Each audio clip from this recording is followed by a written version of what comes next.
Dear student, today we are going to start a new unit that is work, energy and power. इस units दे ਜਿਹੜੇ ਨੇ 3 parts ਨੇ।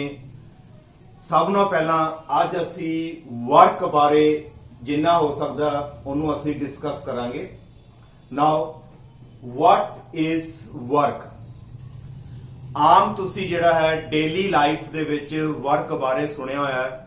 For example ਮੰਨ ਲਓ ਵੀ ਇੱਕ ਗੇਟ ਕੀਪਰ ਹੈ, ਉਹ ਗੇਟ ਤੇ ਬੈ ਕੇ ਜਿਹੜਾ ਆਪਣੀ ਡਿਊਟੀ ਜਿਹੜੀ ਹੈ ਪਰਫਾਰਮ ਕਰ ਰਿਹਾ, ਉਹ ਤੇ ਆਪਣਾ ਵਰਕ ਕਰ ਰਿਹਾ। ਉਹਨੇ ਸਵੇਰ ਤੋਂ ਲੈ ਕੇ ਸ਼ਾਮ ਤੱਕ ਜਿਹੜਾ ਹੈ ਆਪਣੀ ਡਿਊਟੀ ਪਰਫਾਰਮ ਕਰਨੀ ਹੈ ਤੇ ਉਹਨੂੰ ਜਿਹੜਾ ਹੈ ਉਹਦੇ ਵੰਡੇ ਉਹਨੂੰ ਪੈਸੇ ਮਿਲਣਗੇ।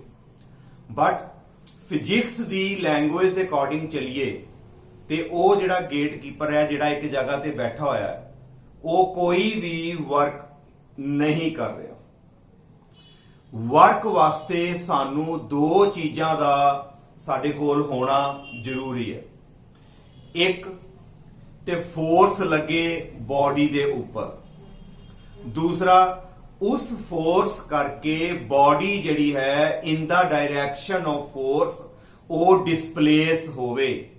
ਦੋ ਚੀਜ਼ਾਂ ਮੈਂ ਬੋਲੀਆਂ, ਇੱਕ ਤੇ ਬਾਡੀ ਦੇ ਉੱਪਰ ਫੋਰਸ ਲੱਗੇ ਤੇ ਦੂਸਰਾ ਉਸ ਫੋਰਸ ਕਰਕੇ ਬਾਡੀ ਜਿਹੜੀ ਹੈ ਇਨ ਦਾ ਡਾਇਰੈਕਸ਼ਨ ਆਫ ਫੋਰਸ ਮੂਵ ਕਰੇ। ਫਿਰ ਅਸੀਂ ਬੋਲਾਂਗੇ ਕਿ ਜਿਹੜਾ ਹੈ ਵਰਕ ਹੋਇਆ। ਫੋਰ ਐਗਜ਼ਾਮਪਲ ਮੰਨ ਲਓ ਇਹ ਬਲੈਕ ਬੋਰਡ ਜਿਹੜਾ ਮੈਂ ਵਾਲ ਉੱਪਰ ਫਿਕਸ ਕੀਤਾ ਹੈ, ਜੇ ਮੈਂ ਇਹਦੇ ਉੱਪਰ ਫੋਰਸ ਲਗਾਣਾ ਹੈ, ਜਿਸ ਤਰ੍ਹਾਂ ਦੇਖੋ ਮੈਂ ਇਹਦੇ ਉੱਪਰ ਫੋਰਸ ਲਗਾ ਰਿਹਾ, ਨੰਬਰ 1 ਫੋਰਸ ਤੇ ਐਕਟ ਹੋ ਗਈ। ਕੀ ਇਹ ਬਲੈਕ ਬੋਰਡ ਇਥੋਂ ਡਿਸਪਲੇਸ ਹੋਇਆ? ਕਿਉਂਕਿ ਵਾਲ ਨੇ ਤੇ ਡਿਸਪਲੇਸ ਨਹੀਂ ਹੋਣਾ। ਸਾਡੀ ਡਿਸਪਲੇਸਮੈਂਟ ਕਿੰਨੀ ਹੈ? 0 ਹੈ। ਜਿੰਨੀ ਦੇਰ ਤੱਕ ਫੋਰਸ ਕਰਕੇ ਡਿਸਪਲੇਸਮੈਂਟ ਨਹੀਂ ਹੁੰਦੀ ਇਨ ਦਾ ਡਾਇਰੈਕਸ਼ਨ ਆਫ ਫੋਰਸ, ਓਨੀ ਦੇਰ ਤੱਕ ਜਿਹੜਾ ਹੈ ਵਰਕ ਨਹੀਂ ਹੋਏਗਾ। ਅੱਗੇ ਜਾ ਕੇ ਤੁਸੀਂ ਹੋਰ ਪੜੋਗੇ, ਕਈ ਵਾਰੀ ਦੇਖੋਗੇ ਫੋਰਸ ਵੀ ਲੱਗੀ ਹੈ, ਡਿਸਪਲੇਸਮੈਂਟ ਵੀ ਹੋਈ ਹੈ, ਪਰ ਫਿਰ ਵੀ ਸਾਡਾ ਜਿਹੜਾ ਹੈ ਵਰਕ 0 ਆਏਗਾ। ਉਹ ਅਸੀਂ ਨੈਕਸਟ ਕੇਸਿਸ ਦੇ ਵਿੱਚ ਜਿਹੜਾ ਆਪਾਂ ਉਹਨੂੰ ਸਟੱਡੀ ਕਰਾਂਗੇ। ਹਾਲੇ ਇੰਨਾ ਯਾਦ ਰੱਖਣਾ ਹੈ ਕਿ ਸਾਡੇ ਕੋਲ ਦੋ ਚੀਜ਼ਾਂ ਦਾ ਹੋਣਾ ਜ਼ਰੂਰੀ ਹੈ। ਇੱਕ ਤੇ ਫੋਰਸ ਅਪਲਾਈ ਹੋਣੀ ਚਾਹੀਦੀ ਹੈ ਤੇ ਦੂਸਰਾ body should displace in the direction of force. ਆਓ ਇਸ ਨੂੰ ਜਿਹੜਾ ਅਸੀਂ ਡਿਟੇਲ ਦੇ ਵਿੱਚ ਸਟੱਡੀ ਕਰਦੇ ਹਾਂ। ਮੰਨ ਲਓ ਕਿ ਇਹ ਇੱਕ ਬਾਡੀ ਹੈ ਜਿਹੜੀ ਸਾਡੀ A ਪੁਆਇੰਟ ਦੇ ਉੱਪਰ ਪਈ ਹੈ, ਗਰਾਊਂਡ ਦੇ ਉੱਪਰ ਜਾਂ ਕਿਸੇ ਟੇਬਲ ਦੇ ਉੱਪਰ। ਕੋਈ ਐਸਾ ਸਰਫੇਸ ਹੈ ਜਿਹਦੇ ਵਿੱਚ ਫ੍ਰਿਕਸ਼ਨ ਨਹੀਂ ਹੈ। ਫ੍ਰਿਕਸ਼ਨ ਬਾਰੇ ਅਸੀਂ ਆਲਰੇਡੀ ਡਿਸਕਸ ਕੀਤਾ ਹੈ। ਜਿਹਦੇ ਵਿੱਚ ਫ੍ਰਿਕਸ਼ਨ ਨਹੀਂ ਹੈ ਉਹ ਸਰਫੇਸ ਉੱਪਰ ਸਾਡੀ ਜਿਹੜੀ ਹੈ ਬਾਡੀ ਪਈ ਹੈ। ਇਸ ਬਾਡੀ ਦੇ ਉੱਪਰ ਅਸੀਂ ਜਿਹੜਾ ਹੈ ਫੋਰਸ ਅਪਲਾਈ ਕੀਤੀ F। This is the force applied on the body। ਤੇ ਇਹ ਜਿਹੜੀ ਫੋਰਸ ਹੈ ਅਸੀਂ ਲੈ ਕੇ ਚੱਲੇ ਆ, that is constant force।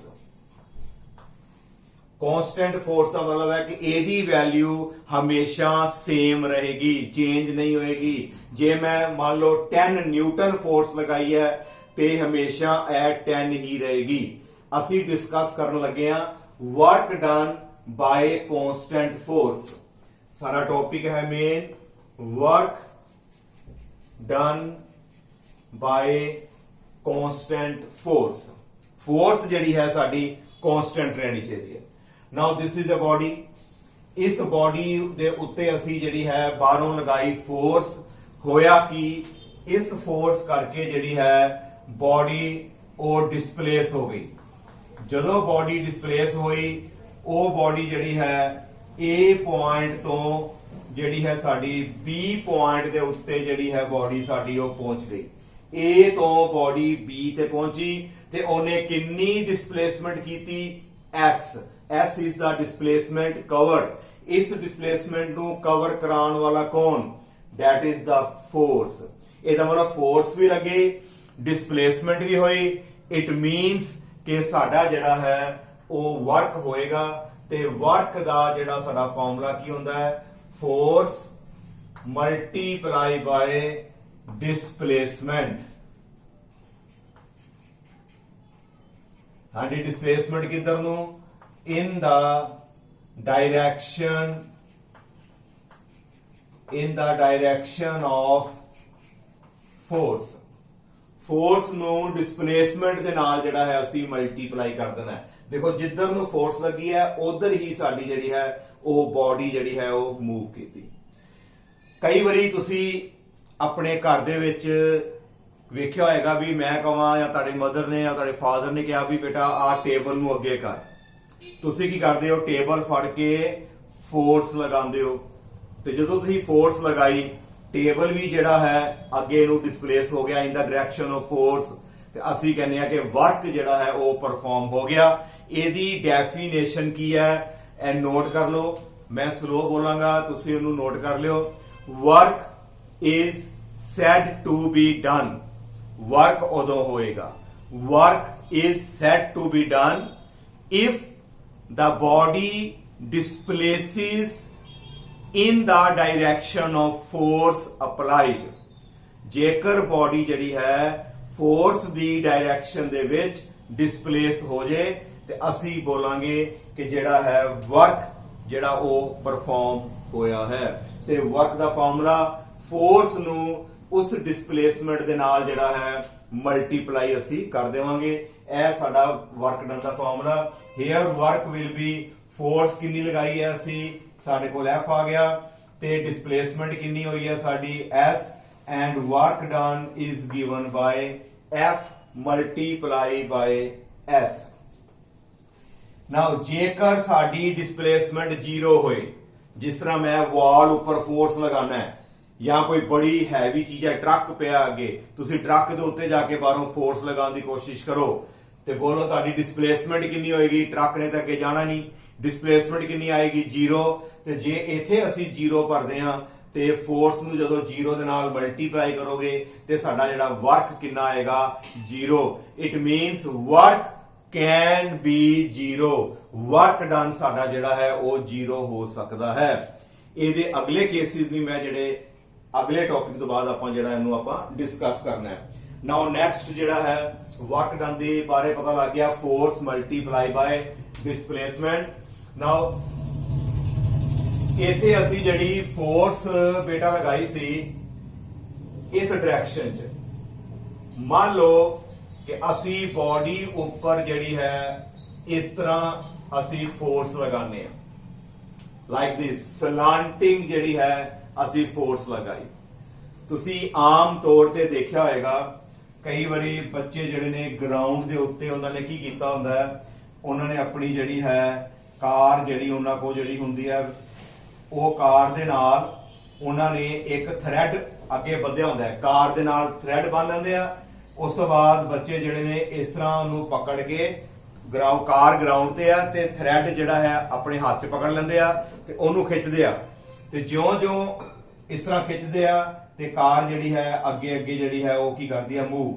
Force ਇਧਰ ਨੂੰ ਲੱਗੀ ਹੈ ਬਿਕੋਜ਼ ਜਿਹੜੀ ਸਟਰਿੰਗ ਹੈ ਉਹਨੇ ਇਸ ਤਰ੍ਹਾਂ ਪਕੜੀ ਹੋਈ ਹੈ, ਤੇ ਪਰ ਜਿਹੜੀ ਕਾਰ ਹੈ ਉਹ ਹੋਰੀਜ਼ੋਨਟਲ ਡਾਇਰੈਕਸ਼ਨ 'ਚ ਜਾ ਰਹੀ ਹੈ। Force is along this side but carb is moving along this side. ਦੋਨਾਂ ਦੇ ਵਿੱਚ ਦੇਖੋ ਕੁਛ ਨਾ ਕੁਛ ਕੀ ਬਣਦਾ ਹੈ? ਐਂਗਲ ਬਣਦਾ ਹੈ। ਮੰਨ ਲਓ force is along this side and body moves from A to B।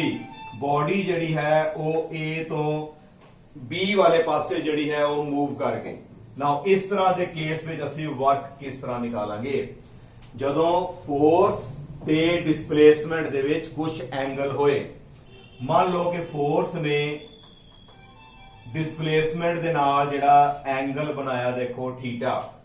Body displaces from A to B but force is along this side and the angle between force and displacement is theta। ਉਸ time ਤੇ ਅਸੀਂ work ਕਿਸ ਤਰ੍ਹਾਂ ਨਿਕਾਲਾਂਗੇ?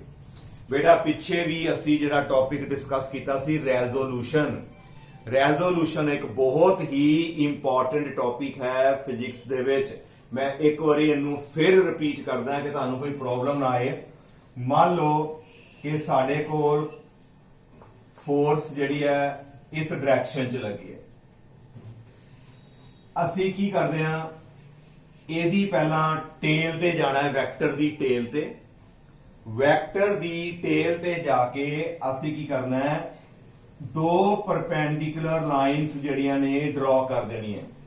ਬਿਲਕੁਲ vector ਦੀ tail ਤੇ ਜਾਣਾ ਹੈ ਤੇ ਦੋ ਪਰਪੈਂਡੀਕੂਲਰ ਲਾਈਨਸ ਜਿਹੜੀਆਂ ਨੇ ਡਰਾ ਕਰਨੀਆਂ। ਫਿਰ ਇੱਕ ਐਂਗਲ ਬਣਾਉਣਾ ਹੈ ਜਿਹੜਾ ਸਾਨੂੰ ਗਿਵਨ ਹੋਏਗਾ, ਜਿਹੜਾ ਵੀ ਐਂਗਲ ਗਿਵਨ ਹੈ ਉਹ ਅਸੀਂ ਬਣਾਵਾਂਗੇ। ਫਿਰ ਮੈਂ ਦੱਸਿਆ ਸੀ ਕਿ ਜਿਹੜੇ ਪਾਸੇ ਐਂਗਲ ਤੁਹਾਨੂੰ ਗਿਵਨ ਹੈ ਉਸ ਪਾਸੇ ਜਿਹੜਾ ਕੰਪੋਨੈਂਟ ਕਿਹੜਾ ਆਉਂਦਾ ਹੈ, cos ਥੀਟਾ। ਇਹਦਾ ਮਤਲਬ along this side ਜਿਹੜੀ ਫੋਰਸ ਦਾ ਕੰਪੋਨੈਂਟ ਕਿਹੜਾ ਆਏਗਾ ਸਾਡੇ ਕੋਲ, F cos ਥੀਟਾ। ਤੇ ਜਿਹੜਾ ਦੂਸਰੀ ਪਰਪੈਂਡੀਕੂਲਰ ਲਾਈਨ ਹੈ ਉਹ ਵਾਲਾ ਕੰਪੋਨੈਂਟ ਕਿਹੜਾ ਆਏਗਾ ਸਾਡੇ ਕੋਲ, F sin ਥੀਟਾ। ਫਿਰ ਸੁਣੋ, ਮੰਨ ਲਓ ਵੀ ਆਹ ਬਾਡੀ ਹੈ ਸਾਡੀ, ਜਦੋਂ ਇਸ ਬਾਡੀ ਦੇ ਉੱਪਰ ਅਸੀਂ ਫੋਰਸ ਲਗਾਈ, ਜਦੋਂ ਬਾਡੀ ਉੱਪਰ ਫੋਰਸ ਲਗਾਈ ਤੇ ਬਾਡੀ ਮੰਨ ਲਓ ਇੱਥੇ ਪਹੁੰਚ ਗਈ।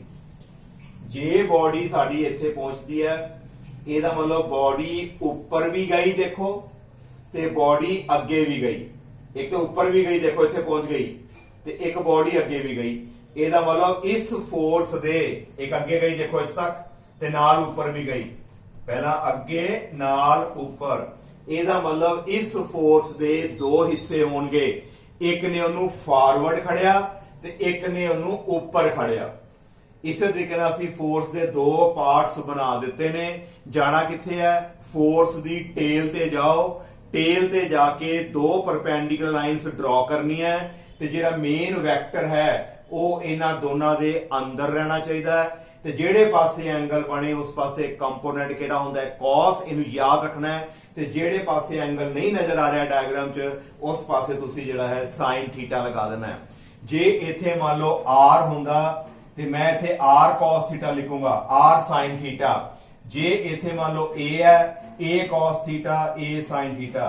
ਪਰ ਸਾਡਾ ਇੱਥੇ ਕਿਹੜਾ ਚੱਲਦਾ ਹੈ, f, ਇਸ ਕਰਕੇ ਸਾਡੇ ਕੋਲ ਕਿਹੜਾ ਆ ਜਾਏਗਾ, f cos ਥੀਟਾ। ਨਾਓ ਇਸ ਫੋਰਸ ਦੀ ਗੱਲ ਕਰੀਏ ਤੇ ਆ ਇਹਦੀ ਟੇਲ ਹੈ। ਇਹਨੂੰ ਅਸੀਂ ਦੋ ਪਾਰਟਸ ਵਿੱਚ ਡਿਵਾਈਡ ਕਰਦੇ ਹਾਂ।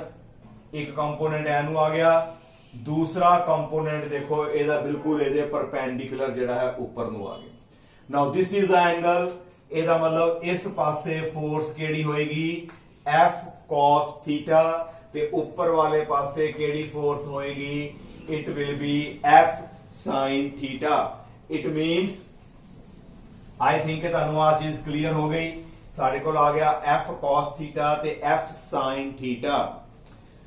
ਨਾਓ ਪਲੀਜ਼ ਟੈਲ, ਜਿਹੜੀ ਮੈਂ ਤੁਹਾਨੂੰ ਪਹਿਲਾਂ ਡੈਫੀਨੇਸ਼ਨ ਦੱਸੀ ਸੀ ਉਹ ਕੀ ਡੈਫੀਨੇਸ਼ਨ ਹੈ, ਕਾਪੀ ਤੇ ਦੇਖੋ ਤੁਸੀਂ ਲਿਖੀ ਹੈ ਕਿ ਵਰਕ ਉਦੋਂ ਹੁੰਦਾ ਹੈ ਜਦੋਂ ਬਾਡੀ ਡਿਸਪਲੇਸ ਹੋਵੇ। ਕਿੱਧਰ ਨੂੰ, ਇਨ ਦਾ ਡਾਇਰੈਕਸ਼ਨ ਆਫ ਫੋਰਸ। ਅਸੀਂ ਫੋਰਸ ਤੇ ਡਿਸਪਲੇਸਮੈਂਟ ਨੂੰ ਮਲਟੀਪਲਾਈ ਕਰਨਾ ਹੈ, ਪਰ ਧਿਆਨ ਰੱਖਣਾ ਹੈ ਕਿਹੜੀ ਫੋਰਸ ਤੇ ਡਿਸਪਲੇਸਮੈਂਟ ਨੂੰ, ਜਿਨ੍ਹਾਂ ਦੀ ਡਾਇਰੈਕਸ਼ਨ ਸੇਮ ਹੈ। ਨਾਓ ਹੇਅਰ ਫੋਰਸ ਐਕਚੁਅਲੀ ਆ ਵਾਲੀ ਹੈ, ਦੇਖੋ ਸਾਰੇ ਧਿਆਨ ਨਾਲ, ਦਿਸ ਇਜ਼ ਅ ਫੋਰਸ। ਇਹਦੇ ਦੋ ਪਾਰਟਸ ਹੋ ਗਏ, ਦੋ ਪਾਰਟਸ, ਇੱਕ F cos ਇੱਕ F sin। ਬਾਡੀ ਕਿੱਥੇ ਪਹੁੰਚੀ, A ਤੋਂ B।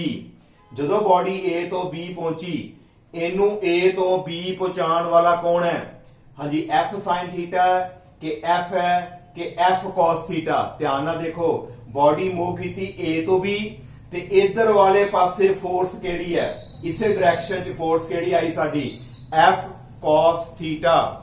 ਇਹਦਾ ਮਤਲਬ ਹੁਣ ਅਸੀਂ ਜਦੋਂ ਵਰਕ ਨਿਕਾਲਾਂਗੇ ਤੇ ਵਰਕ ਦਾ ਸਾਡਾ ਜਿਹੜਾ ਮੇਨ ਫਾਰਮੂਲਾ ਕੀ ਹੁੰਦਾ ਹੈ, ਫੋਰਸ ਨੂੰ ਡਿਸਪਲੇਸਮੈਂਟ ਨਾਲ ਮਲਟੀਪਲਾਈ ਕਰਾਂਗੇ। ਪਰ ਕਿਹੜੀ ਫੋਰਸ ਕਿਹੜੀ ਡਿਸਪਲੇਸਮੈਂਟ, ਸੇਮ ਡਾਇਰੈਕਸ਼ਨਾਂ ਵਾਲੀ। ਇਹਦਾ ਮਤਲਬ ਸਾਡੇ ਕੋਲ ਫੋਰਸ ਕਿਹੜੀ ਆਏਗੀ, F cos ਥੀਟਾ ਮਲਟੀਪਲਾਈ ਬਾਈ ਡਿਸਪਲੇਸਮੈਂਟ ਕਿਹੜੀ ਆਏਗੀ ਸਾਡੇ ਕੋਲ, S, because both are in the same direction। now cos theta ਨੂੰ ਅਸੀਂ ਬਾਅਦ ਚੋਂ ਲਿਖ ਦਿੰਦੇ ਆ। ਸਾਡੇ ਕੋਲ ਵਰਕ ਡਨ ਦਾ ਫਾਰਮੂਲਾ ਬਣ ਗਿਆ F S cos theta. now this is the formula for work done when the force is acting at an angle theta with the direction of displacement। ਬਹੁਤ ਇੰਪੋਰਟੈਂਟ ਹੈ ਤੇ ਇਹੋ ਤੁਹਾਡਾ ਜਿਹੜਾ ਹੈ ਮੇਨ ਫਾਰਮੂਲਾ ਹੈ। ਜਦੋਂ ਵੀ ਤੁਹਾਨੂੰ ਵਰਕ ਡਨ ਦਾ ਫਾਰਮੂਲਾ ਪੁੱਛਿਆ ਜਾਏ, please tell work done is given by force into displacement into cosine of angle theta between them. ਉਹਨਾਂ ਦੋਨਾਂ ਵਿੱਚ ਜਿਹੜਾ ਐਂਗਲ ਹੈ ਉਹਦੇ ਨਾਲ ਲਗਾ ਦੇਣਾ fs cos theta. now ਇਹਨੂੰ ਜਿਹੜਾ ਹੈ ਧਿਆਨ ਨਾਲ ਦੇਖਣਾ ਹੈ। ਮੰਨ ਲਓ ਕਿ ਫੋਰਸ ਮੇਰੀ ਇਸੇ ਹੀ ਡਾਇਰੈਕਸ਼ਨ ਚ ਅਪਲਾਈ ਕੀਤੀ। ਆ ਦੇਖੋ ਪਹਿਲੀ ਡਾਇਗਰਾਮ ਜਿਹੜੀ ਮੈਂ ਰੱਬ ਕਰਤੀ ਸੀ, ਇੱਥੇ A ਸੀ, ਇਧਰ ਹੀ ਮੈਂ ਫੋਰਸ ਅਪਲਾਈ ਕੀਤੀ ਤੇ ਬਾਡੀ ਮੇਰੀ ਇੱਥੇ ਪਹੁੰਚੀ ਸੀ B ਪੁਆਇੰਟ ਤੇ ਆ ਸਾਡੇ ਕੋਲ ਸੀਗੀ ਡਿਸਪਲੇਸਮੈਂਟ। ਨਾਓ ਆ ਵਾਲੀ ਡਾਇਗਰਾਮ ਚ ਕੀ ਹੈ, ਜਿੱਧਰ ਨੂੰ ਫੋਰਸ ਉਧਰ ਨੂੰ ਹੀ ਡਿਸਪਲੇਸਮੈਂਟ। ਮੰਨ ਲਓ ਕਿ ਫੋਰਸ ਤੇ ਡਿਸਪਲੇਸਮੈਂਟ ਸੇਮ ਡਾਇਰੈਕਸ਼ਨ ਚ ਨੇ। Please tell what will be the angle theta. Theta ਕਿੰਨਾ ਹੋਏਗਾ ਜਦੋਂ ਫੋਰਸ ਇਧਰ ਨੂੰ, ਜਿਸ ਡਾਇਰੈਕਸ਼ਨ ਚ ਫੋਰਸ ਹੈ ਉਸੇ ਹੀ ਡਾਇਰੈਕਸ਼ਨ ਚ ਡਿਸਪਲੇਸਮੈਂਟ ਹੈ, ਦੋਨੋਂ ਪੈਰਲਲ। ਉਦੋਂ ਐਂਗਲ ਕਿੰਨਾ ਹੋਏਗਾ, ਐਂਗਲ ਦੀ ਵੈਲਿਊ ਸਾਡੇ ਕੋਲ ਆਏਗੀ 0 degree because these two vectors are parallel। ਜਦੋਂ ਦੋਨੋਂ ਵੈਕਟਰ ਪੈਰਲਲ ਹੋਣਗੇ ਸਾਡੇ ਕੋਲ ਐਂਗਲ ਕਿੰਨਾ ਆਏਗਾ 0 ਡਿਗਰੀ। ਤੇ ਇੱਥੇ ਅਸੀਂ ਕਿੰਨਾ ਭਰਾਂਗੇ 0 ਤੇ cos 0 ਦੀ ਵੈਲਿਊ ਕਿੰਨੀ ਹੁੰਦੀ ਹੈ 1। ਤੇ ਜਦੋਂ 1 ਹੋ ਜਾਏਗਾ ਤੇ ਸਾਡਾ ਆਨਸਰ ਜਿਹੜਾ ਹੈ ਪਹਿਲੇ ਵਾਲਾ ਹੀ ਆ ਜਾਏਗਾ F into S, force multiply by displacement। ਜਿਹੜਾ ਆ ਫਾਰਮੂਲਾ ਹੈ ਇਹ ਸਿਰਫ ਤੇ ਸਿਰਫ ਐਪਲੀਕੇਬਲ ਹੈ ਕਾਦੇ ਵਾਸਤੇ, ਜਦੋਂ ਫੋਰਸ ਤੇ ਡਿਸਪਲੇਸਮੈਂਟ ਸੇਮ ਡਾਇਰੈਕਸ਼ਨ ਚ ਹੀ ਹੋਣ। ਪਰ ਇਹ ਵਾਲਾ ਫਾਰਮੂਲਾ ਜਦੋਂ ਮਰਜ਼ੀ ਲਗਾ ਸਕਦੇ ਜੇ, ਜਿੰਨਾ ਮਰਜ਼ੀ ਐਂਗਲ ਹੋਵੇ ਫੋਰਸ ਤੇ ਡਿਸਪਲੇਸਮੈਂਟ ਵਿੱਚ।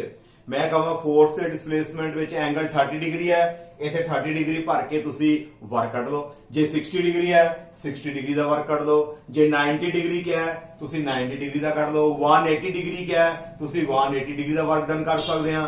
ਪਰ ਇਹ ਵਾਲਾ ਫਾਰਮੂਲਾ ਤਾਂ ਲਗਾਣਾ ਹੈ ਜੇਕਰ ਫੋਰਸ ਤੇ ਡਿਸਪਲੇਸਮੈਂਟ ਸੇਮ ਡਾਇਰੈਕਸ਼ਨ ਚ ਐਕਟ ਹੋਣ, ਪਹਿਲਾ ਵਾਲਾ ਕੇਸ। ਇਹਦਾ ਮਤਲਬ ਇਹ ਤੁਹਾਡਾ ਜਿਹੜਾ ਹੈ ਮੇਨ ਫਾਰਮੂਲਾ ਹੈ, ਇਹਦੇ ਅੰਦਰ ਹੀ ਆ ਫਾਰਮੂਲਾ ਇਨਕਲੂਡਡ ਹੈ। What is the formula for work done? It is given ਬਾय F S cos theta. I think ਕਿ ਤੁਹਾਨੂੰ ਜਿਹੜਾ ਹੈ ਆ ਚੀਜ਼ ਕਲੀਅਰ ਹੋ ਗਈ, ਡਾਇਗਰਾਮ ਵੀ ਕਲੀਅਰ ਹੈ। ਨਾਓ work done by constant force is given by Fs cos theta, or it can be written as F vector dot S vector। ਅਸੀਂ ਪਿੱਛੇ ਬੇਟਾ ਡਾਟ ਪ੍ਰੋਡਕਟ ਜਿਹੜੀ ਹੈ ਸਟੱਡੀ ਕੀਤੀ ਸੀ ਕਿ ਦੋ ਵੈਕਟਰਾਂ ਦੇ ਵਿੱਚ ਜਿਹੜੀ ਡਾਟ ਹੁੰਦੀ ਹੈ, ਵੈਕਟਰਾਂ ਦੀ ਦੋ ਤਰ੍ਹਾਂ ਦੀ ਪ੍ਰੋਡਕਟ ਹੁੰਦੀ ਹੈ। ਇੱਕ ਹੁੰਦੀ ਹੈ ਡਾਟ ਪ੍ਰੋਡਕਟ, ਇੱਕ ਹੁੰਦੀ ਹੈ ਕ੍ਰਾਸ ਪ੍ਰੋਡਕਟ। ਇਹ ਤੁਸੀਂ ਆਲਰੇਡੀ ਡਿਸਕਸ ਕੀਤਾ। ਜਿਹੜੀ ਡਾਟ ਪ੍ਰੋਡਕਟ ਹੁੰਦੀ ਹੈ ਦੋ ਵੈਕਟਰਾਂ ਦੇ ਵਿੱਚ, ਕਦੀ ਵੀ ਇੰਜ ਨਹੀਂ ਲਿਖਣਾ, ਇਹ ਗਲਤ ਹੋ ਜਾਏਗਾ। ਇੱਕ ਪਾਸੇ ਸਕੇਲਰ ਇੱਕ ਪਾਸੇ ਵੈਕਟਰ, ਗਲਤ। ਹਮੇਸ਼ਾ ਦੋਨੋਂ ਪਾਸੇ ਵੈਕਟਰ ਚਾਹੀਦਾ ਹੈ। Dot product between two vectors is given by, dot ਹੀ ਪਾਣਾ ਇਹਨੂੰ, is given by, ਪਹਿਲਾਂ ਤੇ A ਦਾ ਮੈਗਨੀਟਿਊਡ ਲਿਖ ਦੋ। A ਦਾ ਮੈਗਨੀਟਿਊਡ ਕਿੰਨਾ ਹੈ A, ਨਾਲ ਹੀ ਅਸੀਂ B ਦਾ ਮੈਗਨੀਟਿਊਡ ਲਿਖ ਦਿੰਦੇ ਆ ਕਿੰਨਾ B। ਬਾਅਦ ਵਿੱਚੋਂ ਦੋਨਾਂ ਵਿੱਚ ਜਿੰਨਾ ਐਂਗਲ ਹੈ ਉਹਦੇ ਨਾਲ ਅਸੀਂ cos ਲਗਾ ਦਿੰਦੇ ਆ। A vector dot B vector is equal to AB cos theta। A vector dot B vector ਦਾ ਫਾਰਮੂਲਾ ਕੀ ਹੁੰਦਾ ਹੈ AB cos theta। ਤੇ ਇਹਦਾ ਮਤਲਬ ਜੇ ਮੈਂ F vector dot S vector ਲਿਖਣਾ ਹੋਵੇ, ਸੋਚੋ ਇਹਦਾ ਕੀ ਫਾਰਮੂਲਾ ਹੋਏਗਾ।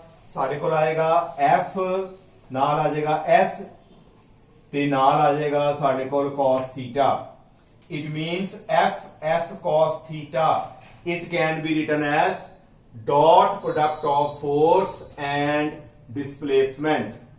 फिर सुनो A vector dot B equal to A दा मैग्नीट्यूड, वेक्टर नहीं आएगा, B दा मैग्नीट्यूड नाल cos थीटा। ਇਹਦਾ मतलब F डॉट S कितना आया Fs cos theta. It means Fs cos theta can be written as F vector dot S vector। It means work done is given by the dot product between force and displacement. Work done is given by the dot product between force and displacement. बेटा ਇਹ formula ਤੁਸੀਂ ਯਾਦ ਰੱਖਣਾ ਹੈ। Work done ਜਿਹੜਾ ਹੈ it is a scalar physical quantity. It is a scalar physical quantity. Why? Because ਜਿਹੜੀ dot product ਹੁੰਦੀ ਹੈ ਇਸ ਨੂੰ ਅਸੀਂ scalar product ਵੀ ਕਹਿੰਦੇ ਹਾਂ। ਦੋ ਨਾਮ ਹੈ ਇਹਦੇ ਦੋ ਨਾਮ ਹੈ scalar ਜਾਂ dot।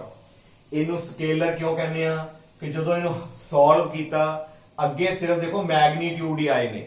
ਮੈਂ ਹੁਣੇ ਬੋਲਿਆ ਸੀ a vector dot b is equal to mod of a mod of b, ਕੱਲੇ ਮੈਗਨੀਟਿਊਡ ਅਸੀਂ ਲੈਣੇ ਆ। ਇਹਦਾ ਮਤਲਬ ਜਿਹੜਾ ਸਾਡਾ ਵਰਕ ਡਨ ਹੈ it is a scalar physical quantity. ਇਹਦੀ ਕੋਈ ਵੀ ਜਿਹੜੀ ਹੈ ਡਾਇਰੈਕਸ਼ਨ ਸਾਡੇ ਕੋਲ ਨਹੀਂ ਹੁੰਦੀ। Work done is a scalar physical quantity, no direction, कोई डायरेक्शन नहीं है। Now depending upon the angle, आ एंगल दे अकॉर्डिंग वर्क डन जेड़ा है साडा 3 टाइप्स दा हुंदा है। Depending upon the angle between, depending upon the angle between the force and displacement, the work done is of 3 type। 3 तरह ਦੇ ਸਾਡੇ ਵਰਕ ਨੇ। ਇੱਕ ਸਾਡੇ ਕੋਲ ਵਰਕ ਆਏਗਾ ਪੋਜ਼ਿਟਿਵ, ਦੂਜਾ ਵਰਕ ਸਾਡੇ ਕੋਲ ਆਏਗਾ ਨੈਗੇਟਿਵ, ਤੇ ਇੱਕ ਸਾਡੇ ਕੋਲ ਵਰਕ ਜਿਹੜਾ ਆਏਗਾ that will be equal to 0। Positive, negative ਤੇ 0 ਵਰਕ ਡਨ ਹੁੰਦੇ ਨੇ। ਆਓ ਇਹਦੇ ਬਾਰੇ ਜਿਹੜਾ ਅਸੀਂ ਡਿਸਕਸ ਕਰਦੇ ਹਾਂ। बेटा साडे कोल जेड़ा पहला फॉर्मूला पता है कि एफ cos थीटा, जेड़ा डिस्प्लेसमेंट दा वर्क डन दा फॉर्मूला कितना है F cos theta. If theta is acute less than 90 degree, J 90 degree तो घट है, जेकर एंगल जेड़ा है फोर्स ते displacement, what is theta? It is the angle between force and displacement। जे आ वाला एंगल 90 तो घट है then cos थीटा ओ आएगा पॉजिटिव। तुहानू सब नू पता है 10th क्लास तक तुसी टेबल पढ़िया ट्रिग्नोमेट्रिक टेबल, ਉਹਦੇ ਵਿੱਚ ਅਸੀਂ 90 ਤੋਂ ਥੱਲੇ ਥੱਲੇ ਜਦੋਂ ਐਂਗਲ ਭਰਦੇ ਹਾਂ ਤੇ cos ਥੀਟਾ ਦੀ ਵੈਲਿਊ ਹਮੇਸ਼ਾ ਪੋਜ਼ਿਟਿਵ ਆਉਂਦੀ ਰਹੀ ਹੈ। ਇਹ ਤੁਹਾਨੂੰ ਸਭ ਨੂੰ ਪਤਾ ਹੈ ਕਿਉਂਕਿ cos 01 cos 30 ਜਿਹੜਾ ਹੈ ਤੁਹਾਡੇ ਕੋਲ ਆ ਗਿਆ √3/2। ਇਸ ਤਰ੍ਹਾਂ ਸਾਡੇ ਕੋਲ 1/√2 1/2, ਇਸ ਤਰ੍ਹਾਂ ਜਿਹੜੀ ਵੈਲਿਊ ਅਸੀਂ ਭਰਦੇ ਹਾਂ ਹਮੇਸ਼ਾ ਵੈਲਿਊ ਪੋਜ਼ਿਟਿਵ ਹੀ ਆਉਂਦੀ। ਜਦੋਂ ਐਂਗਲ 90 ਤੋਂ ਘੱਟ ਹੁੰਦਾ ਹੈ cos ਦੀ ਵੈਲਿਊ ਹਮੇਸ਼ਾ ਕਿੰਨੀ ਆਉਂਦੀ ਹੈ? ਪੋਜ਼ਿਟਿਵ ਆਉਂਦੀ ਹੈ। ਤੇ ਜੇ cos ਪੋਜ਼ਿਟਿਵ ਹੋਏਗਾ, ਜੇ cos ਪੋਜ਼ਿਟਿਵ ਤੇ ਆ ਤੇ ਮੈਗਨੀਟਿਊਡ ਹੀ ਨੇ ਤੇ ਆ ਤੇ ਆਲਰੇਡੀ ਪੋਜ਼ਿਟਿਵ ਹੈ। cos ਪੋਜ਼ਿਟਿਵ ਤੇ ਸਾਡੇ ਕੋਲ ਵਰਕ ਡਨ ਵੀ ਸਾਡਾ ਜਿਹੜਾ ਹੈ ਉਹ ਪੋਜ਼ਿਟਿਵ ਆਏਗਾ। ਜੇ cos ਥੀਟਾ ਦੀ ਵੈਲਿਊ ਪੋਜ਼ਿਟਿਵ ਆਈ, ਪੋਜ਼ਿਟਿਵ ਕਦੋਂ ਆਏਗੀ? ਜਦੋਂ ਐਂਗਲ ਅਕਿਊਟ ਹੋਏਗਾ। ਅਕਿਊਟ ਐਂਗਲ ਕਹਿਣ ਦਾ ਮਤਲਬ ਆ ਸਾਡੇ ਕੋਲ ਬੋਡੀ, ਆ ਸਾਡੀ ਡਿਸਪਲੇਸਮੈਂਟ ਤੇ ਇਹ ਸਾਡੀ ਹੈਗੀ ਹੈ ਦੇਖੋ ਫੋਰਸ।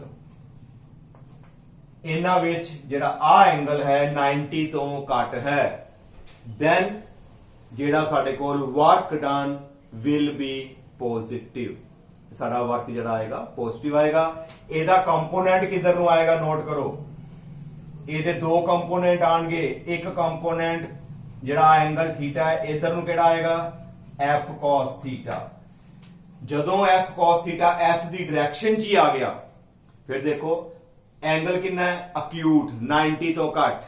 ਇਹਦੇ ਕਿੰਨੇ ਪਾਰਟਸ ਹੋਣੇ ਆ? 2। ਇੱਕ f cos, ਦੂਜਾ ਕਿਹੜਾ f sin, ਉਹ ਆਪਾਂ ਲੈਣਾ ਨਹੀਂ। f cos ਕਿੱਧਰ ਨੂੰ ਆਇਆ? ਦੇਖੋ ਇਨ ਦਾ ਡਾਇਰੈਕਸ਼ਨ ਆਫ ਡਿਸਪਲੇਸਮੈਂਟ। ਉਦੋਂ ਸਾਡਾ ਜਿਹੜਾ ਹੈ ਵਰਕ ਡਨ ਜਿਹੜਾ ਆਏਗਾ ਸਾਡੇ ਕੋਲ ਪੋਜ਼ਿਟਿਵ ਆਏਗਾ। 90 ਤੋਂ ਘੱਟ ਐਂਗਲ ਹੋਏਗਾ ਤੇ ਵਰਕ ਸਾਡਾ ਜਿਹੜਾ ਆਏਗਾ ਉਹ ਪੋਜ਼ਿਟਿਵ ਆਏਗਾ। ਆਓ ਇਹਦੀ ਜਿਹੜੀ ਹੈ ਅਸੀਂ ਐਗਜ਼ਾਮਪਲ ਨੂੰ ਆਪਾਂ ਸਟੱਡੀ ਕਰਦੇ ਹਾਂ। ਨਾਓ ਅਸੀਂ ਮੇਰੇ ਹੱਥ ਵਿੱਚ ਚੌਕ ਹੈ, ਇਸ ਚੌਕ ਨੂੰ ਮੈਂ ਉੱਪਰ ਨੂੰ ਸੁੱਟਿਆ। ਧਿਆਨ ਨਾਲ ਦੇਖਣਾ ਹੈ, ਗ੍ਰੈਵਿਟੀ ਬਾਰੇ ਗੱਲ ਨਹੀਂ ਕਰਨੀ, ਗ੍ਰੈਵਿਟੀ ਨੂੰ ਛੱਡ ਦਿਓ। ਮੈਂ ਇਸ ਚੌਕ ਨੂੰ ਉੱਪਰ ਨੂੰ ਸੁੱਟਣ ਲੱਗਾ। ਪਹਿਲਾਂ ਮੈਨੂੰ ਦੱਸੋ ਕਿ ਮੈਂ ਫੋਰਸ ਕਿੱਧਰ ਨੂੰ ਲਗਾਵਾਂਗਾ। ਸੋਚੋ, ਜਦੋਂ ਮੈਂ ਚੌਕ ਨੂੰ ਉੱਪਰ ਨੂੰ ਸੁੱਟਾਂਗਾ ਤੇ ਫੋਰਸ ਕਿੱਧਰ ਨੂੰ ਲਗਾਵਾਂਗਾ? I will apply the force in the upward direction। ਇਹਦਾ ਮਤਲਬ ਜਦੋਂ ਚੌਕ ਨੂੰ ਉੱਪਰ ਨੂੰ ਸੁੱਟੋਗੇ ਤੇ ਫੋਰਸ ਉੱਪਰ ਨੂੰ ਲਗਾਵਾਂਗੇ, ਗ੍ਰੈਵਿਟੀ ਦੀ ਗੱਲ ਨਹੀਂ ਕਰ ਰਹੇ। ਤੇ ਬੋਡੀ ਜਾਏਗੀ ਕਿੱਧਰ? ਚੌਕ ਕਿੱਧਰ ਜਾਏਗਾ? ਚੌਕ ਵੀ ਮੇਰਾ ਉੱਪਰ ਨੂੰ ਜਾਏਗਾ। ਕਹਿਣ ਦਾ ਮਤਲਬ ਜਿੱਧਰ ਨੂੰ ਮੈਂ ਫੋਰਸ ਲਗਾਵਾਂਗਾ ਉਧਰ ਹੀ ਮੇਰੀ ਜਿਹੜੀ ਡਿਸਪਲੇਸਮੈਂਟ ਹੋਈ।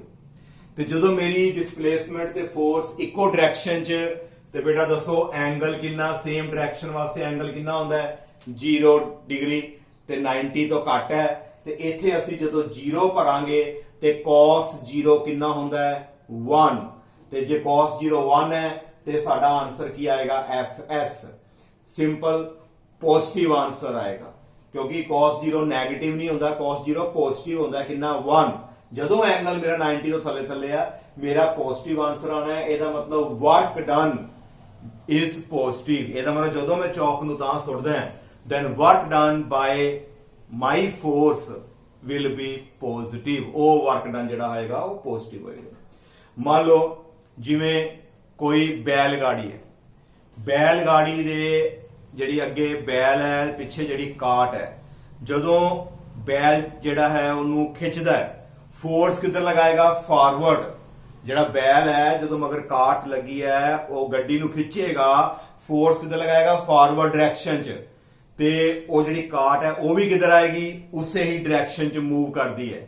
ਇਹਦਾ ਮਤਲਬ ਜਿਹੜਾ ਵਰਕ ਡਨ ਬਾय ਦਾ ox ਜਾਂ cow ਜਾਂ horse to pull the cart is positive, ਕਿਉਂਕਿ ਜਿੱਧਰ ਨੂੰ ਉਹਨੇ ਫੋਰਸ ਲਗਾਈ ਉਧਰ ਨੂੰ ਹੀ ਗੱਡੀ ਜਿਹੜੀ ਹੈ ਸਾਡੀ ਉਹ ਮੂਵ ਕਰਦੀ ਹੈ। ਉਹ ਵਰਕ ਡਨ ਸਾਡਾ ਪੋਜ਼ਿਟਿਵ ਹੈ। ਜਾਂ ਪੈਟਰੋਲ ਕਾਰ ਵਿੱਚ ਖਤਮ ਹੋ ਗਿਆ ਤੇ ਅਸੀਂ ਕੀ ਕਰਦੇ ਆ? ਇੱਕ ਬੰਦਾ ਕਾਰ 'ਚ ਬੈਠਾ ਹੈ, ਪਿੱਛੋਂ 4 ਬੰਦਿਆਂ ਨੇ ਫੋਰਸ ਲਗਾਈ। ਤੁਸੀਂ ਦੇਖਿਆ ਹੋਵੇਗਾ ਜਿੱਧਰ ਨੂੰ ਉਹ ਫੋਰਸ ਲਗਾਉਂਦੇ ਆ ਤੇ ਕਾਰ ਵੀ ਜਿਹੜੀ ਹੈ ਉਸੇ ਹੀ ਡਾਇਰੈਕਸ਼ਨ 'ਚ ਮੂਵ ਕਰਦੀ ਹੈ। ਇਹਦਾ ਮਤਲਬ ਉਹ ਵਰਕ ਡਨ ਜਿਹੜੇ 4 ਆਦਮੀ ਜਿਹੜੇ ਵਰਕ ਕਰ ਰਹੇ ਨੇ ਉਹ ਵਰਕ ਡਨ ਪੋਜ਼ਿਟਿਵ ਹੋਏਗਾ, ਬਿਕੋਜ਼ ਐਂਗਲ ਜਿਹੜਾ ਹੈ ਉਹ 0 ਹੈ ਤੇ cos 0 ਦੀ ਵੈਲਿਊ ਕਿੰਨੀ ਆਏਗੀ? ਸਾਡੇ ਕੋਲ 1 ਆਏਗੀ। ਖੂਹ ਦੇ ਵਿੱਚੋਂ ਅਸੀਂ ਜੇ ਪਾਣੀ ਨਿਕਾਲਣਾ ਹੈ, ਅਸੀਂ ਵਿੱਚ ਬਾਲਟੀ ਸੁੱਟੀ ਤੇ ਜਦੋਂ ਅਸੀਂ ਰੱਸੀ ਦੇ ਨਾਲ ਇਸ ਤਰ੍ਹਾਂ ਖਿੱਚਦੇ ਹਾਂ, ਰੱਸੀ ਦੇ ਨਾਲ ਅਸੀਂ ਖਿੱਚੀਏ, ਫੋਰਸ ਕਿੱਧਰ ਲਗਾ ਰਹੇ ਆ? ਅਪਵਰਡ। ਤੇ ਬਾਲਟੀ ਜਿਹੜੀ ਬਕਟ ਹੈ ਪਾਣੀ ਦੀ ਕਿੱਧਰ ਆ ਰਹੀ ਹੈ? ਉਹ ਵੀ ਅਪਵਰਡ, ਸੇਮ ਡਾਇਰੈਕਸ਼ਨ 'ਚ ਆ ਰਹੀ ਹੈ। ਤੇ ਸੇਮ ਡਾਇਰੈਕਸ਼ਨ 'ਚ ਆਉਣ ਦਾ ਮਤਲਬ ਹੈ ਕਿ ਸਾਡੇ ਕੋਲ ਐਂਗਲ 0 ਤੇ ਵਰਕ ਡਨ ਕਿੰਨਾ ਆਏਗਾ ਸਾਡੇ ਕੋਲ? ਉਹ ਸਾਡਾ ਵਰਕ ਹੋਏਗਾ ਪੋਜ਼ਿਟਿਵ। ਪਹਿਲਾ ਵਰਕ ਹੈ ਪੋਜ਼ਿਟਿਵ, ਉਹਦੇ ਵਾਸਤੇ ਐਂਗਲ ਨੋਟ ਕਰ ਲਓ, it should be less than 90 degree. ਜੇ 30 ਡਿਗਰੀ ਵੀ ਭਰ ਲੋਗੇ ਤੇ cos 30 √3/2 ਪੋਜ਼ਿਟਿਵ। ਤੇ 90 ਤੋਂ ਘੱਟ ਜਿਹੜੀ ਮਰਜ਼ੀ ਵੈਲਿਊ ਕਰੋ, ਹਮੇਸ਼ਾ cos ਦੀ ਵੈਲਿਊ ਜਿਹੜੀ ਹੈ ਉਹ ਪੋਜ਼ਿਟਿਵ ਆਉਂਦੀ ਹੈ। ਦੈਨ ਸੈਕੰਡ, ਜੇ ਵਰਕ ਦੀ ਗੱਲ ਐਂਗਲ ਦੀ ਗੱਲ ਕਰੀਏ, it is obtuse greater than 90। 180 ਤੋਂ ਲਾਗੇ ਛਾਗੇ ਚੱਲ ਜਾਓ, 90 ਤੋਂ ਵੱਧ ਹੈ 180 ਦੇ ਲਾਗੇ, ਜਾਂ 180 ਪੂਰਾ ਲੈ ਲਓ। 90 ਤੋਂ ਵੱਧ, ਪੂਰਾ 90 ਨਹੀਂ ਲੈ ਰਿਹਾ ਮੈਂ, 90 ਤੋਂ ਜ਼ਿਆਦਾ 180 ਤੱਕ। ਫਿਰ ਕੀ ਹੋਏਗਾ? ਸਾਡੇ ਕੋਲ cos ਦੀ ਵੈਲਿਊ ਜਿਹੜੀ ਹੈ ਉਹ ਨੈਗੇਟਿਵ ਹੋਣੀ ਸ਼ੁਰੂ ਹੋ ਜਾਂਦੀ ਹੈ। ਜਦੋਂ ਵੀ ਸਾਡੇ ਕੋਲ ਜਿਹੜਾ ਹੈ ਐਂਗਲ obtuse ਹੋਏਗਾ, ਉਸ ਟਾਈਮ ਦੇ ਉੱਤੇ cos ਜਿਹੜਾ ਹੈ ਉਹਦਾ ਆਨਸਰ ਨੈਗੇਟਿਵ ਆਉਂਦਾ ਹੈ। ਤੁਸੀਂ +1 ਦੇ ਵਿੱਚ ਮੈਥਮੈਟਿਕਸ ਵਿੱਚ ਟ੍ਰਿਗਨੋਮੈਟਰੀ ਜਿਹੜੀ ਹੈ ਉਹ ਸਟੱਡੀ ਕੀਤੀ ਹੋਣੀ ਹੈ। ਉਹਦੇ ਵਿੱਚ cos ਦੀ ਵੈਲਿਊ ਜਿਹੜੀ ਹੈ ਸੈਕੰਡ ਕੁਆਡਰੈਂਟ, ਥਰਡ, ਉੱਥੇ ਸਾਰੀ ਜਿਹੜੀ ਹੈ ਸੈਕੰਡ ਕੁਆਡਰੈਂਟ ਤੱਕ ਚੱਲਾਂਗੇ, ਉੱਥੇ ਨੈਗੇਟਿਵ ਆ ਜਾਂਦੀ ਹੈ। ਨਾਓ ਇਸ ਕੇਸ ਵਿੱਚ ਕੀ ਹੋਏਗਾ? ਡਾਇਗਰਾਮ, ਜੇ ਇਹੋ ਜੀ ਡਾਇਗਰਾਮ ਅਸੀਂ ਬਣਾਈਏ, ਇਹ ਡਾਇਗਰਾਮ ਕੀ ਆਏਗੀ? ਆ ਸਾਡੇ ਕੋਲ ਬੋਡੀ, ਇਹ ਸਾਡੀ ਆ ਗਈ ਡਿਸਪਲੇਸਮੈਂਟ, ਤੇ ਆ ਦੇਖੋ ਫੋਰਸ ਲੱਗੀ ਹੋਈ ਹੈ। Force is along this side, ਤੇ ਆ ਜੇ ਸਾਰਾ angle theta, it is greater then 90। 90 ਇੱਥੇ ਹੁੰਦਾ ਹੈ, ਇਹ 90 ਤੋਂ ਵੱਧ ਗਿਆ। ਹੁਣ ਇਸ ਫੋਰਸ ਦੇ ਦੋ ਪਾਰਟਸ ਕਰੋ। ਕਿਹਨੂੰ ਕਰਨੇ ਆਉਂਦੇ ਆ ਸੋਚੋ। ਇਸ ਫੋਰਸ ਨੂੰ ਦੋ ਪਾਰਟਸ ਵਿੱਚ ਤੋੜਨਾ ਹੈ। ਜਾਣਾ ਕਿੱਥੇ? ਉਹਦੀ ਟੇਲ ਤੇ। ਆ ਟੇਲ ਤੇ ਗਏ, ਦੋ ਲਾਈਨਾਂ ਡਰਾ ਕਰਨੀਆਂ, ਇੱਕ ਇੱਧਰ ਨੂੰ ਆਏਗੀ, ਦੂਸਰੀ ਉੱਪਰ ਨੂੰ ਆਏਗੀ। ਨਾਓ ਦਿਸ ਐਂਗਲ ਇਜ਼, ਇਹ ਐਂਗਲ ਕਿੰਨਾ ਸਾਡਾ? This is the theta. ਤੇ ਬਾਕੀ ਜਿਹੜਾ ਆ ਐਂਗਲ ਜਿਹੜਾ ਆਏਗਾ ਸਾਡੇ ਕੋਲ, that will be 180 minus theta. ਉਹਦੇ ਅਕੋਰਡਿੰਗ ਇੱਕ ਕੰਪੋਨੈਂਟ ਜਿਹੜਾ ਇੱਧਰ ਨੂੰ ਆਏਗਾ f cos ਥੀਟਾ। ਇਹ ਹੈਗਾ ਸਾਡੇ ਕੋਲ ਥੀਟਾ, ਬਾਕੀ ਰਹਿ ਗਿਆ 180 ਮਾਈਨਸ ਥੀਟਾ। ਆਹ ਵਾਲਾ ਐਂਗਲ ਜਿਹੜਾ ਆਏਗਾ 180 ਮਾਈਨਸ ਥੀਟਾ, ਇੱਥੇ ਲਿਖਾਂਗੇ f cos 180 ਮਾਈਨਸ ਥੀਟਾ। ਤੇ cos 180 ਮਾਈਨਸ ਥੀਟਾ ਦੀ ਵੈਲਿਊ ਜਿਹੜੀ ਹੈ ਉਹ ਕਿੰਨੀ ਹੁੰਦੀ ਹੈ? cos theta. ਨਾਓ ਇਸ ਤਰ੍ਹਾਂ ਜਿਹੜਾ ਹੈ ਸਾਡੇ ਕੋਲ ਡਾਇਰੈਕਸ਼ਨ ਜਿਹੜੀ ਹੈ ਦੇਖੋ ਉਲਟ ਆ ਗਈ। 1 ਸੈਕੰਡ ਕੁਆਡਰੈਂਟ ਜਿਹੜੇ ਨੇ ਉਹਦੇ ਵਿੱਚ ਵੈਸੇ ਜਿਹੜੀ ਹੈ cos ਦੀ ਵੈਲਿਊ ਜਿਹੜੀ ਹੈ ਉਹ ਨੈਗੇਟਿਵ ਹੋ ਜਾਂਦੀ ਹੈ। ਨੈਗੇਟਿਵ ਦਾ ਮਤਲਬ ਹੈ ਕਿ f ਡਿਸਪਲੇਸਮੈਂਟ ਦੇ ਬਿਲਕੁਲ ਆਪੋਜ਼ਿਟ ਆਏਗੀ। ਇਟ ਮੀਨਸ ਜਦੋਂ ਐਂਗਲ ਜਿਹੜਾ ਹੈ ਬਿਟਵੀਨ ਫੋਰਸ ਤੇ ਡਿਸਪਲੇਸਮੈਂਟ ਦੇ ਵਿੱਚ ਅਬਸਟਿਊਸ ਬਣ ਜਾਏਗਾ, ਕਹਿਣ ਦਾ ਮਤਲਬ ਹੈ 90 ਤੋਂ ਵੱਧ ਬਣ ਜਾਏਗਾ, ਉਸ ਟਾਈਮ ਤੇ cos ਦੀ ਵੈਲਿਊ ਹੈ ਜਿਹੜੀ ਸਾਡੇ ਕੋਲ ਉਹ ਨੈਗੇਟਿਵ ਆਏਗੀ। ਤੇ ਨੈਗੇਟਿਵ ਹੋਣ ਕਰਕੇ ਸਾਡੇ ਕੋਲ ਜਿਹੜਾ ਹੈ work done it will also B negative. ਇਹ ਵੀ ਸਾਡਾ ਜਿਹੜਾ ਵਰਕ ਹੈ ਉਹ ਨੈਗੇਟਿਵ ਹੋਏਗਾ। ਨਾਓ ਇਹਦੀ ਐਗਜ਼ਾਮਪਲਸ ਨੂੰ ਜੇ ਅਸੀਂ ਡਿਸਕਸ ਕਰਦੇ ਹਾਂ ਤੇ ਸਭ ਨਾਲੋਂ ਪਹਿਲਾਂ ਜਿਹੜੀ ਹੈ ਸਾਡੇ ਕੋਲ ਐਗਜ਼ਾਮਪਲ ਆਉਂਦੀ ਹੈ ਗ੍ਰੈਵਿਟੀ ਦੀ ਗੱਲ ਕਰੀਏ। ਬੋਡੀ ਨੂੰ ਤਾਂ ਸੁੱਟਿਆ, ਬੋਡੀ ਨੂੰ ਅਸੀਂ ਉੱਪਰ ਸੁੱਟਦੇ ਹਾਂ, ਪਰ ਜਿਹੜੀ ਹੈ ਗ੍ਰੈਵਿਟੀ ਦੇ ਅਕੋਰਡਿੰਗ ਗੱਲ ਕਰੀਏ, ਗ੍ਰੈਵਿਟੀ ਕਿੱਧਰ ਹੈ? ਡਾਊਨਵਰਡ। ਹੁਣ ਮੇਰੀ ਫੋਰਸ ਨਹੀਂ ਲੈਣੀ, ਗ੍ਰੈਵਿਟੀ ਦੇ ਅਕੋਰਡਿੰਗ ਬੋਡੀ ਉੱਪਰ ਜਾ ਰਹੀ ਹੈ, ਗ੍ਰੈਵਿਟੀ ਨੀਚੇ ਹੈ। ਦੋਨਾਂ 'ਚ ਕਿੰਨਾ ਐਂਗਲ ਬਣਿਆ? 180 ਡਿਗਰੀ। ਤੇ 180 ਡਿਗਰੀ cos 180 ਡਿਗਰੀ ਦੀ ਜਿਹੜੀ ਵੈਲਿਊ ਹੈ ਸਾਡੇ ਕੋਲ ਹੁੰਦੀ ਹੈ -1। cos 180 degree is equal to -1। ਤੇ ਜੇ cos 180 ਮਾਈਨਸ ਹੈ ਤੇ ਸਾਡੇ ਕੋਲ ਜਿਹੜਾ ਹੈ ਵਰਕ ਡਨ ਵੀ ਸਾਡਾ ਜਿਹੜਾ ਹੈ ਉਹ ਨੈਗੇਟਿਵ ਹੋ ਜਾਏਗਾ, ਕਿਉਂਕਿ ਸੈਕੰਡ ਕੁਆਡਰੈਂਟ ਮੈਂ ਦੱਸਿਆ ਸੀ ਉਹਦੀ ਡਾਇਰੈਕਸ਼ਨ ਜਿਹੜੀ ਹੈ ਉਹਦੇ ਉਲਟ ਆ ਗਈ। Now cos 180 is equal to -1. It means the work done against gravity will be negative. Gravity ਦੇ against ਕੰਮ ਕਰੋਗੇ ਸਾਡਾ ਉਹ ਨੈਗੇਟਿਵ ਹੋਏਗਾ। Now ਇਸ ਤੋਂ ਬਾਅਦ ਜਿਹੜੀ ਫਰਦਰ ਐਗਜ਼ਾਮਪਲਸ ਜਿਹੜੀਆਂ ਨੇ ਮੈਂ ਉਹ ਨੈਕਸਟ ਲੈਕਚਰ ਦੇ ਵਿੱਚ ਜਿਹੜਾ ਉਹ ਡਿਸਕਸ ਕਰਾਂਗਾ। Thank you.